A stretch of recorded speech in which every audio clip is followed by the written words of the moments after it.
O fogo é representado pelo plasma, que não é matéria, é energia.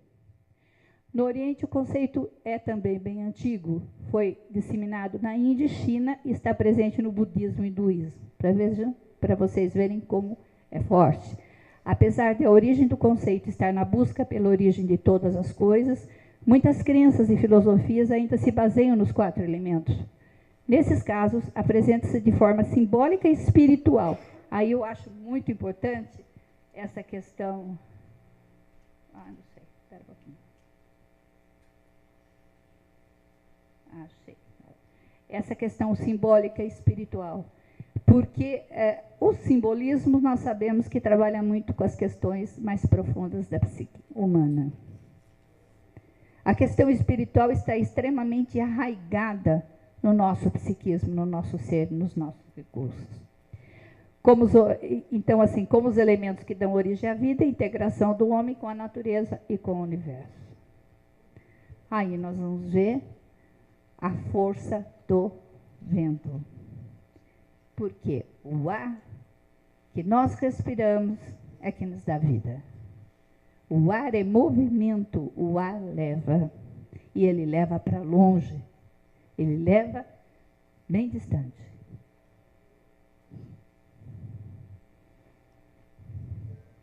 Bom, vamos ver algumas perguntas em relação ao ritual. Nós temos quantos minutos? 10? 10.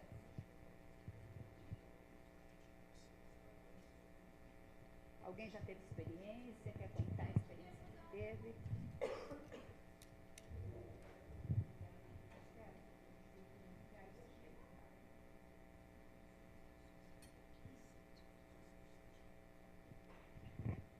Eu queria saber, na realidade, se você teve alguma experiência que, por algum motivo, não deu certo com o ritual e porque, se foi algum motivo de planejamento, de não, o participante não estava preparado, como foi isso, assim, para dividir também as situações em que isso pode construir...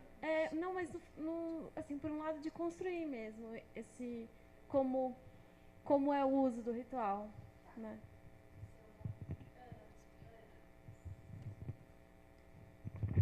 Assim, que não deu certo, o que não foi feito, vamos supor assim, eu posso dizer para você que não foi feito a hora que eu achava que era para ser. Isso sim, já aconteceu. Por exemplo, assim, no luto de pessoas, né?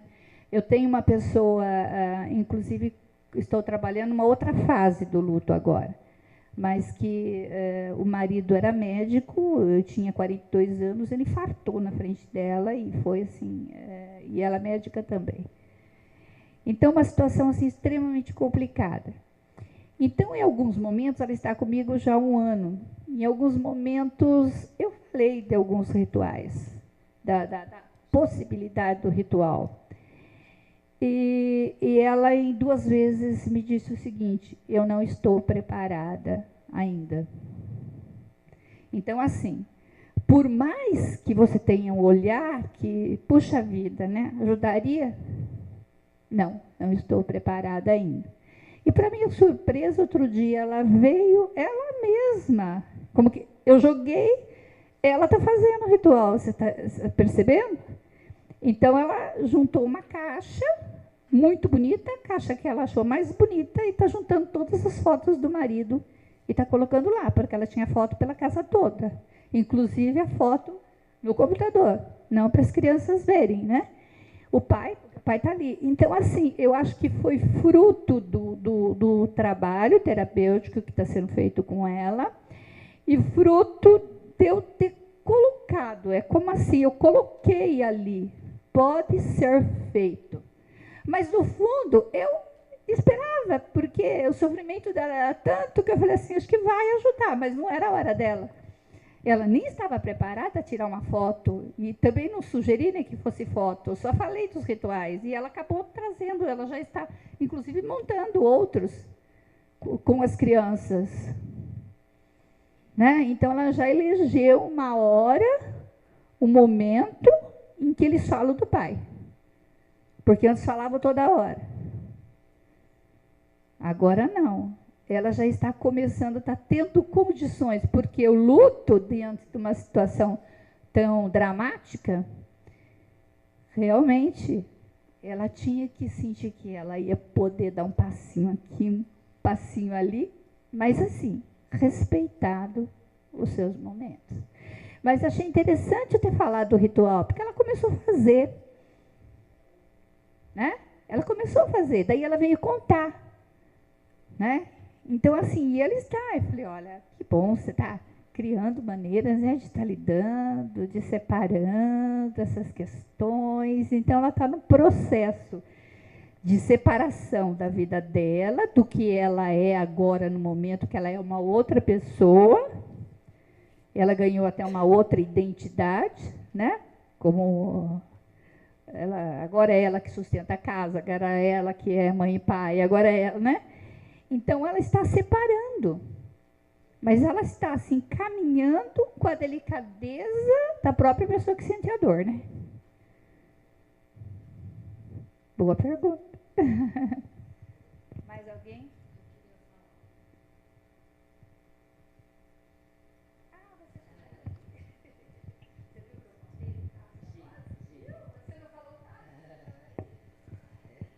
Você falou um pouco, né, naquele encontro que a gente teve lá em Belo Horizonte, sobre mitos e rituais. E eu uso muito o seu trabalho nas terapias que eu faço, né? E eu já fiz um pouco de rituais, eu já fiz com adolescentes, e já fiz com individual, com já fiz alguns rituais. E eu tenho muitos casos felizes de rituais.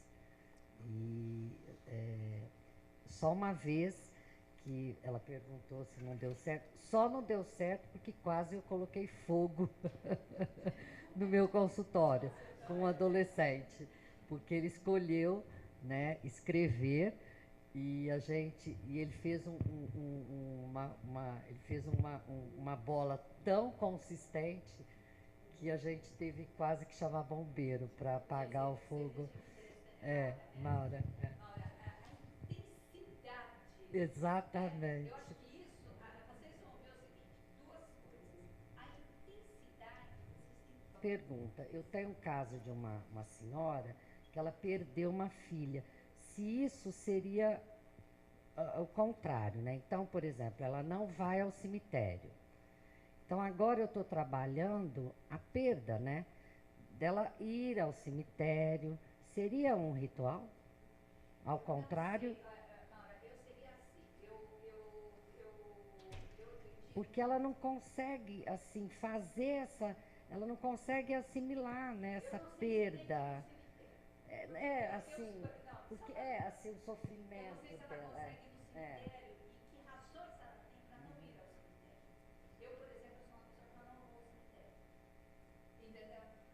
Mas se eu faço eu não estou conseguindo assim compreender essa. Entendeu? Para mim, a pessoa não está ali. Então, vamos supor, se eu for me despedir de uma pessoa, eu, por exemplo, tenho 6 anos, eu perdi meu marido. Não foi no cemitério. Eu tive que passar por terapia, fiz a minha terapia, fiz meus rituais, mas assim, não no cemitério. Tá. Entendeu? Então, assim, eu sempre investigo muito a pessoa para verificar o que é significativo para ela. Assim, se você trabalhou no ponto, na hora que você chegou àquela situação que a pessoa sente, pode, tem um momento que você não pode deixar isso, porque é um pedaço de você que foi. Mas chega um momento que você pode deixar ele, porque você já sente interesse, né? Você perdeu um pedaço, mas você já se regenerou. Desculpa. Você já se regenerou e você realmente está inteira. Então, naquele momento, você pode deixar a pessoa ir. Então, normalmente eu procuro investigar. Você vai deixar ir para onde? Qual é a concepção que ela tem de onde essa pessoa foi? Como você pode se despedir dessa pessoa? Porque, às vezes, você se despede de maneiras diferentes, de diferentes pessoas. você fala coisas diferentes, você usa, por exemplo, nós que temos filhos, eu tenho 3, com cada um eu tenho que ter um jeito, né? De falar. Com pessoas a mesma coisa. Então, por exemplo, assim, como que eu estaria me despedindo? O que eu estaria... Quer dizer, eu sempre... essa é uma maneira minha de trabalhar, eu sempre fui assim. A pessoa sempre trabalha comigo. E ela é a pessoa mais ouvida. Né? Eu só estou ali. Mas ela é a pessoa que está dando as diretrizes. Não se movimenta. Não se movimenta. Eu acho assim, existe uma pergunta que o que você precisa para fazer um movimento nesse sentido? 2 perguntas. E o que te segura? Porque o que segura muito as pessoas umas com as outras são as crenças que se tem a respeito. E aí você entra na mitologia e entra naquela pergunta que as pessoas sempre me fazem. Mas mito não é uma crença? Não, não é crença. Mito é muito mais que crença. O mito gera várias crenças, mas uma crença nunca gera um mito. Na concepção que eu tenho de mito, que vem da filosofia, da antropologia, não é uma crença. É uma palavra muito pequena para você usar uma palavra que nem é da psicologia. Mito é da filosofia. Você vai usar uma crença. O mito gera várias crenças. Por exemplo, o mito da união gera, olha, eu estando perto, eu sou feliz, eu tenho que cuidar das pessoas que eu amo. E é uma mitologia viva, ela cria muitas e muitas crenças.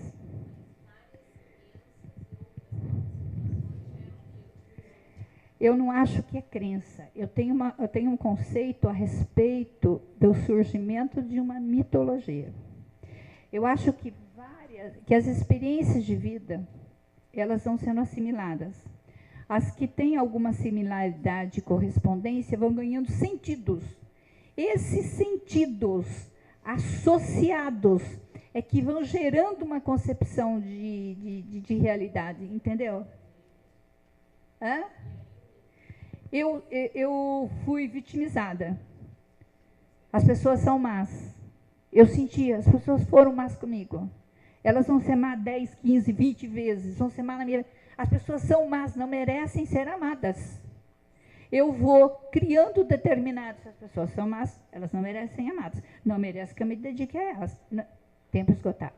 Entendeu? Então, assim, o que acontece? Isso vai gerando uma concepção. Essa concepção, esse sentido de vida, isso eu vou dizer para você que é mito.